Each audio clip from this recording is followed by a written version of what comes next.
ശാസ്ത്രീയ ഉപനിഷത്ത് പഠനം ക്ലാസ് 234. നമ്മൾ 54-ാമത്തെ ഉപനിഷത്തായിട്ട് കഠോപനിഷത്താണ് നോക്കുന്നത്. അതിൽ 57-ാമത്തെ ക്ലാസ്സാണ്. അതിൽ 4-ൽ 14, 15, 16, 17, 18 ഈ മന്ത്രങ്ങളാണ് നമ്മൾ നോക്കുന്നത്. എല്ലാം പരമാത്മാവിനെ പറ്റി തന്നെയാണ്, ബ്രഹ്മസാക്ഷാത്കാരത്തെ പറ്റിയാണ്. നചികേതസോട് കാലൻ പറഞ്ഞു കൊടുക്കുന്നതാണ്. അപ്പോൾ എന്താണ് 14-ൽ പറയുന്നതെന്ന് നോക്കാം. മനുഷ്യരുടെ ഹൃദയം എപ്പോഴും പല ആഗ്രഹങ്ങളും മറ്റും നിറയപ്പെട്ടുകൊണ്ടിരിക്കുകയാണ്. മനുഷ്യരുടെ ഹൃദയത്തിൽ എപ്പോഴും പല ആഗ്രഹങ്ങളും അങ്ങനെ നിറഞ്ഞു കിടക്കുകയാണ്. സാധാരണ മനുഷ്യരുടെ കാര്യമാണ്. പല ആഗ്രഹങ്ങളുമായിട്ട് അങ്ങനെ ഹൃദയം നിറച്ചു വെച്ചിരിക്കുകയാണ്. അത്തരം ഒരവസ്ഥയിൽ പരമാത്മാവിനെ അവിടെ എങ്ങനെ ദർശിക്കാൻ പറ്റും? അവിടെയാണ് പരമാത്മാവ് ഇരിക്കുന്നത്. അങ്ങനെ ആ പരമാത്മാവ് ആഗ്രഹങ്ങളെ കൊണ്ട് അങ്ങനെ മൂടിക്കിടക്കുകയാണ്. അപ്പം അങ്ങനെയുള്ള അവസ്ഥയിൽ പരമാത്മാവിനെ ദർശിക്കാൻ പറ്റില്ല. കാമ്യവിഷയങ്ങളിലുള്ള താല്പര്യം മൂലം പരമാത്മാവിനെ അവർ അഭിലഷിക്കുന്നില്ല. അതുകൊണ്ട് ഇത്തരം കാമ്യവസ്തുക്കളോടുള്ള താല്പര്യം കൊണ്ട്, ആഗ്രഹങ്ങൾ മൂലം പരമാത്മാവിനെ ദർശിക്കാനുള്ള ആഗ്രഹം അവരിൽ ഉണ്ടാവില്ല. രണ്ടും വിപരീതമാണ്. ആഗ്രഹങ്ങളെ ത്യജിച്ചാൽ മാത്രമേ ഹൃദയം ശുദ്ധിയാകൂ. ഹൃദയം ശുദ്ധിയാകുമ്പോഴേ ആ പരമാത്മാവിനെ ദർശിക്കാൻ പറ്റൂ എന്ന് ചെറിയ ഉദാഹരണ സഹിതം പറഞ്ഞു തരികയാണ്. ഇത്തരം അഭിലാഷങ്ങളെല്ലാം നശിക്കുമ്പോൾ മാത്രം അവൻ അമരനായിത്തീരുന്നു. അപ്പോൾ ഹൃദയത്തിലുള്ള എല്ലാ അഭിലാഷങ്ങളും എടുത്ത് ദൂരെ കളഞ്ഞാൽ മാത്രമേ ബ്രഹ്മസാക്ഷാത്കാരം നേടുകയുള്ളൂ. അല്ലാതെ വേറെ വഴിയൊന്നുമില്ല. എല്ലാ ആഗ്രഹങ്ങളും എടുത്ത് കളയുക.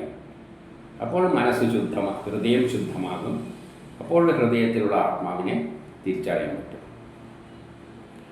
അപ്പോൾ ഈ മനുഷ്യ ശരീരത്തിൽ തന്നെ ഉള്ള പരമാത്മാവിൻ്റെ സാക്ഷാത്കാരം അനുഭവത്തിലൂടെ മനസ്സിലാക്കുന്നു. അപ്പോൾ പരമാത്മാവിൽ ബ്രഹ്മസായുജ്യം നേടുകയും ആ ഒരു അനുഭൂതി അവന് ഫീൽ ചെയ്യുകയും ചെയ്യും. അല്ലാതെ അവിടെ അങ്ങനെ ഒരു രൂപത്തിലൊന്നും കാണാനൊന്നും പറ്റില്ല എന്ന് നേരത്തെ പറഞ്ഞു കഴിഞ്ഞു. പരമാത്മാവിൻ്റെ രൂപമില്ല, ഭാവമില്ല. എന്താണ് ഒരു ഫീലിംഗ് ഉണ്ടാവും. നമ്മൾ സുഖനിദ്രയിൽ നമ്മൾ ഞാനെന്ന വികാരമൊന്നുമില്ല, എല്ലാം നശിച്ചിരിക്കുക. അപ്പോഴൊരു എന്തോ ഫീലിംഗ് ഉണ്ട്. അതിനെ വർണ്ണിക്കാൻ പറ്റുമോ? നമ്മൾ പറയും നല്ല ഉറക്കാണ്, നല്ല സുഖത്തിൽ ഉറങ്ങി. എന്താണ് സുഖം എന്ന് ചോദിച്ചു കഴിഞ്ഞാൽ പറയാനൊന്നും പറ്റില്ല. അതുപോലെയുള്ളൊരു അവസ്ഥയായിട്ട് കണ്ടാൽ മതി. 15 മനുഷ്യഹൃദയത്തിലെ അഹന്തയും ഉള്ളിലുള്ള അഹന്ത എന്ന് പറയുമ്പോൾ ഞാനെന്ന വികാരം, ഞാനാണ്, എന്തോ ആണ് എന്നുള്ള ചിന്തയും മമതാരൂപത്തിലുള്ള എല്ലാ അജ്ഞാന ഗ്രന്ഥികളും, മമത ആഗ്രഹങ്ങളുമായിട്ട് ബന്ധപ്പെട്ട എല്ലാ അജ്ഞാനമാകുന്ന ഗ്രന്ഥികളും, ഇതെല്ലാം അജ്ഞാനമാണ്. യഥാർത്ഥത്തിൽ ഇതെല്ലാം മായയിൽ അകപ്പെട്ടിട്ടുണ്ടാകുന്ന വികാരങ്ങളാണ്. ഇതൊന്നും സ്ഥായിയായിട്ടുള്ളതല്ല. ഓരോരിക്കും ഓരോന്ന് തോന്നും. അതുകൊണ്ടാണ് അജ്ഞാനം എന്ന് പറയുന്നത്. സ്ഥായിയായിട്ടുള്ളതല്ല. അതെല്ലാം മറ്റുപോകണം.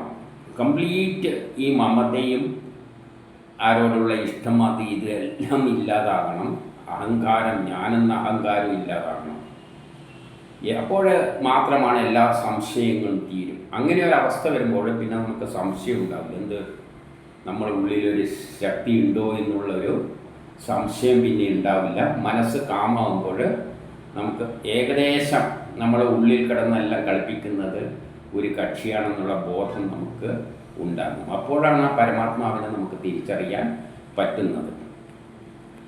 അങ്ങനെ എല്ലാ സംശയങ്ങളും നശിക്കുകയും പരമേശ്വരൻ ആവശ്യമാണെന്നും, അപ്പോൾ എന്തുണ്ടാണ്, ആ പരമേശ്വരനെ എനിക്ക് നേടിയേ പറ്റൂ, ആ ബ്രഹ്മസാക്ഷാത്കാരം നേടിയേ പറ്റൂ എന്നുള്ള ആ ബ്രഹ്മത്തോട്, ആ പരമേശ്വരനോട് ചേരാനുള്ള ആഗ്രഹം, അതിനെ അഭിലഷിക്കുകയും ഗാഠമായി അങ്ങനെയുള്ളൊരു നിശ്ചയത്തിൽ എത്തിച്ചേരുകയും ചെയ്യുമ്പോൾ ഗാഠമായിട്ട് നമ്മൾ തീരുമാനിക്കണം, എനിക്കായി ആ ബ്രഹ്മമായിട്ട് അങ്ങ് മെർജ് ചെയ്താൽ മതി, എനിക്ക് വേറെ ഒന്നും തന്നെ വേണ്ട.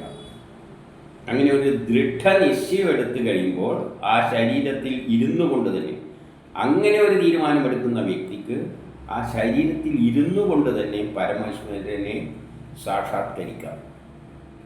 അതുകൊണ്ട് ശരീരത്തെ കളയൊന്നും വേണ്ട, പരമേശ്വരനെ സാക്ഷാത്കരിക്കാൻ പറ്റും. അമരനായിത്തീരുന്നു. ഇത് തന്നെ സനാതനോപദേശം. സനാതനം എന്താണെന്നുള്ള ചോദ്യത്തിനുള്ള ഉപദേശം ഇത് തന്നെയാണ് ബ്രഹ്മസാക്ഷാത്കാരം. ബ്രഹ്മം എന്ന് പറയുന്നത് ശാശ്വതമായിട്ടുള്ളത് ആ ഒരു ശ്രീഹരി മാത്രമേ ഉള്ളൂ, ആ ബ്രഹ്മം മാത്രമേ ഉള്ളൂ, അല്ലെ ആ പരമേശ്വരൻ മാത്രമേ ഉള്ളൂ. അതുമായിട്ട് ചേരുക, ആ സ്ഥിരമായിരിക്കുന്ന അതുമായിട്ട് ചേരുക, അതാണ് സനാതന തത്വം.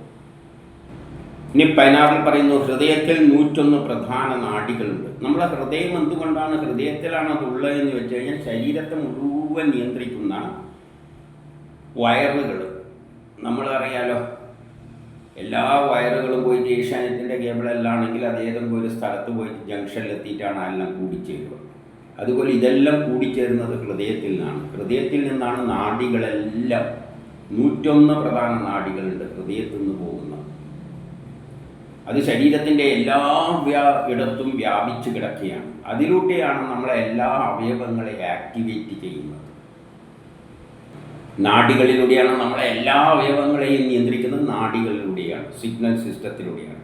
അതിൻ്റെ കേന്ദ്രം ഹൃദയത്തിലാണ്. പ്രധാനപ്പെട്ട 101 നാഡികളുണ്ട്. അതുകൊണ്ടാണ് ആ ഹൃദയത്തിൽ നിന്നാണ് അതിൻ്റെ കൺട്രോളിംഗ് സിസ്റ്റം എന്ന് പറയാൻ കാരണം. നാഡികൾ അവിടെയാണ് കേന്ദ്രീകരിച്ചിരിക്കുന്നത്.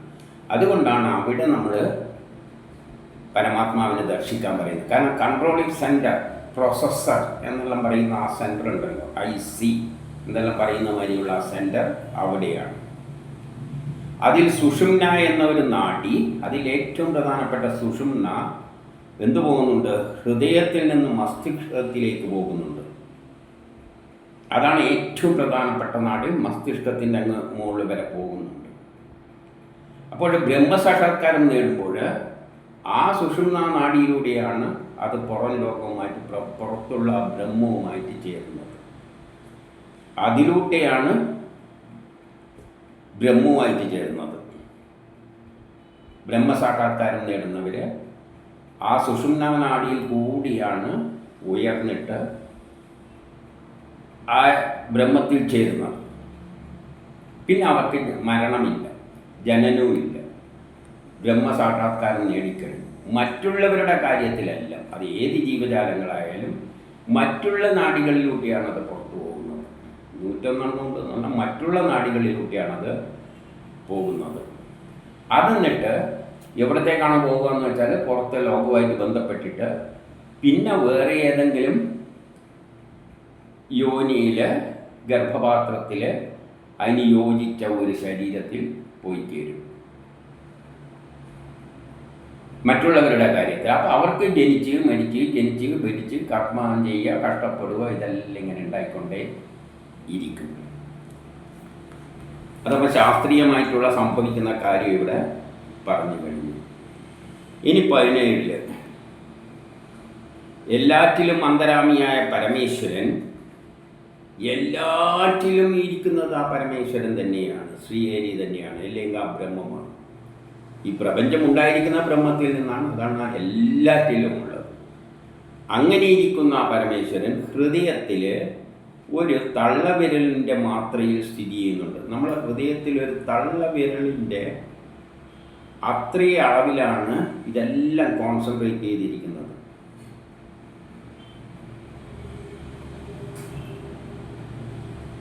അവിടെയാണ് പരമേശ്വരൻ ഒരു തള്ളവിരലിൻ്റെ അത്രയുള്ള ഏരിയയിലാണ് അത് കോൺസെൻട്രേറ്റ് ചെയ്തിരിക്കുന്നത്. പക്ഷേ മനുഷ്യർ അവൻ്റെ നേരെ നോക്കുന്നു പോലുമില്ല. ഒരു മനുഷ്യരും അവനെ ശ്രദ്ധിക്കുന്നില്ല. അവനാണ് അവിടെ ഇരുന്നിട്ട് ഈ ശരീരത്തെ മുഴുവൻ നിയന്ത്രിക്കുന്നത് നാഡികളിലൂടെ. എങ്കിലും ഒരാളും അവനെ ശ്രദ്ധിക്കുന്നില്ല.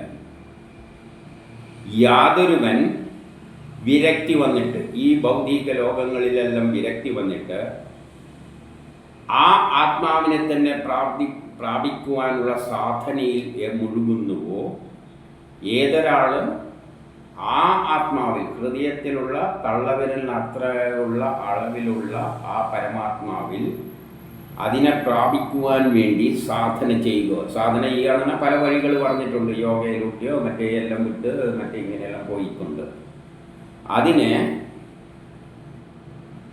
മുഴുകുന്നുവോ, അത് അവൻ മൂഞ്ഞപ്പുല്ലിൽ നിന്നും അതിൻ്റെ നാരിനെ കാണുന്ന പോലെ. മൂഞ്ഞപ്പുല്ലുണ്ട്, ആ പുല്ലിൻ്റെ അകത്തുള്ള നാര് എന്ന് പറയുന്ന ആ പുല്ല് മാതിരി ഒന്നുമല്ല, ഒരു പ്രത്യേക ടൈപ്പിലാണ് മൂഞ്ഞപ്പുല്ലിലെ നാര്. ഒരു പ്രത്യേക ടൈപ്പിലാണ്, അത് അവ്യക്തമാണ്, ഒരു രൂപമാണ്. അതുപോലെ അതിനെ വിലക്ഷണമായി കാണുന്നു. അതിനാണ് വിലക്ഷണം എന്ന് പറയുന്നത്. നേരത്തെ പറഞ്ഞ കാര്യം തന്നെയാണ്. അതിങ്ങനത്തെ രൂപത്തിലൊന്നും അല്ല. അപ്പം അവൻ ഒരു മൂഞ്ഞപ്പൽ ഉണ്ടായിരിക്കുന്നത് നാര് കൊണ്ടാണെങ്കിൽ ആ നാരിൻ്റെ സ്വഭാവം ഈ പുല്ലുമായിട്ട് ഒരു ബന്ധുവിൽ ഒരു പ്രത്യേക ടൈപ്പിലാണ്, അവ്യക്തമായ ഒരു രൂപത്തിലാണ്. അതുപോലെ തന്നെയാണ് ഈ ശരീരത്തിലാണ് ആത്മാവ് ഇരിക്കുന്നത്. ആത്മാവിന് ഈ ശരീരമായിട്ട് ഒരു ബന്ധുവില്ല, ഒരു അവ്യക്തമായ രൂപത്തിലാണ് ഇത് സ്ഥിതി ചെയ്യുന്നത്. കാരണം അത് മുഞ്ഞപ്പുല്ലിൻ്റെ നാര് പോലെ ശരീരത്തിൽ നിന്ന് വളരെ വ്യത്യസ്തമായിട്ടാണ്. ഈ ശരീരമായിട്ട് അതിന് ഒരു ബന്ധവുമില്ല. ഒരു അസാധാരണ രൂപമാണ് ആ ബ്രഹ്മത്തിന് ഉള്ളത്. ഇനി 18 പറയുന്നു, ഇപ്രകാരം യമനിൽ നിന്നും വിസ്തരിച്ച് ശ്രദ്ധാപൂർവം കേട്ട ശേഷം നചികേതസം യമൻ്റെ അടുത്ത് പോയിട്ട് ബ്രഹ്മതത്വം ഗ്രഹിച്ചു, മനസ്സിലാക്കി, എല്ലാ ജ്ഞാനവും നേടിക്കഴിഞ്ഞു, ആത്മതത്വം മുഴുവൻ നേടിക്കഴിഞ്ഞു, സമ്പൂർണ്ണ സ്നാനവും യോഗവിദ്യയും പ്രാപിച്ചു. അതിൻ്റെ ശേഷം അവൻ വികാരരഹിതനായി ജനന മരണമുക്തനായി അവൻ ബ്രഹ്മസാക്ഷാത്കാരത്തിലേക്ക് എത്തിച്ചേർന്നു. ആയി പരബ്രഹ്മ പരമേശ്വരനെ പ്രാപിച്ചു. അവൻ ബ്രഹ്മസാക്ഷാത്കാരം നേടി. എന്നിട്ട് പറയുകയാണ്,